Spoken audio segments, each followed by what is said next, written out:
A day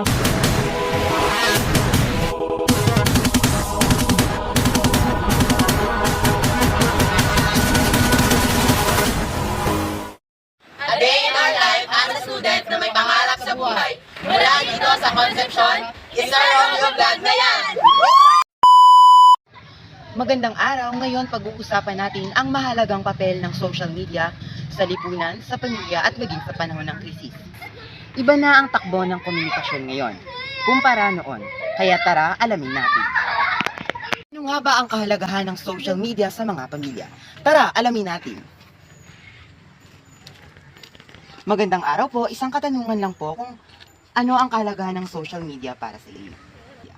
Para sa akin, napakalaga ng social media dahil dito, nagkakaroon tayo ng komunikasyon sa bawat isa at nakakapagbahagi tayo ng iba't ibang impormasyon tungkol sa nangyayari dito sa ating paligid o sa ating bayan. Maraming salamat. Sa iyo naman po ate, ano ang kahalagahan ng social media sa inyong pamilya? Para po sa akin, mahalaga po ang social media para sa mga pamilya po, especially po para sa akin, para po mapanatilihin pong madaling ang komunikasyon ng bawat isa, lalo na po kapag may emergency, madali lang po kayong magkakomunikasyon. Maraming salamat po. Ngayon naman, magtatanong naman tayo kung ano ang kahalagahan ng social media sa kasalukuyang lipunan. Tara, samahan niyo muli ako. Magandang hapon po. Katanungan na po kung ano para sa iyo ang kahalagahan ng social media sa kasalukuyang lipunan.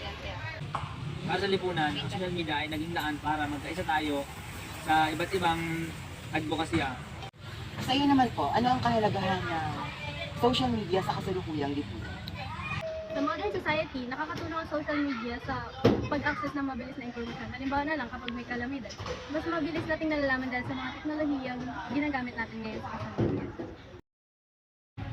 Sa iyo naman po ate, ano para sa iyo ang kahalagahan ng social media sa gobyerno? Sa gobyerno naman, ang kahalaga ng social media ay mas napapadali na ng mga gobyerno na ipaanunsyo ang kanilang mga nais na batas sa mga mamamayan. Katulad na lamang kapag may mga bagong bill na inalabas ang pamahalaan, mas agarang nalalaman ng mga mamamayan kung ano ito at para sa kanino. At sa ngayon, hindi nila kailangan ng matagalang paglabas ng mga balita at sa pamamagitan ng social media, mas napapadali ito at mas nalalaman agad ng mas maraming mamamayan dito sa Pilipinas.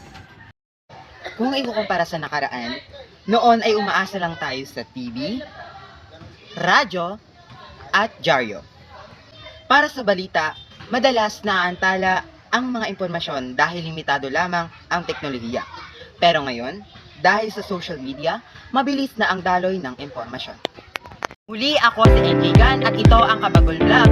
Don't forget like and subscribe. Paalam!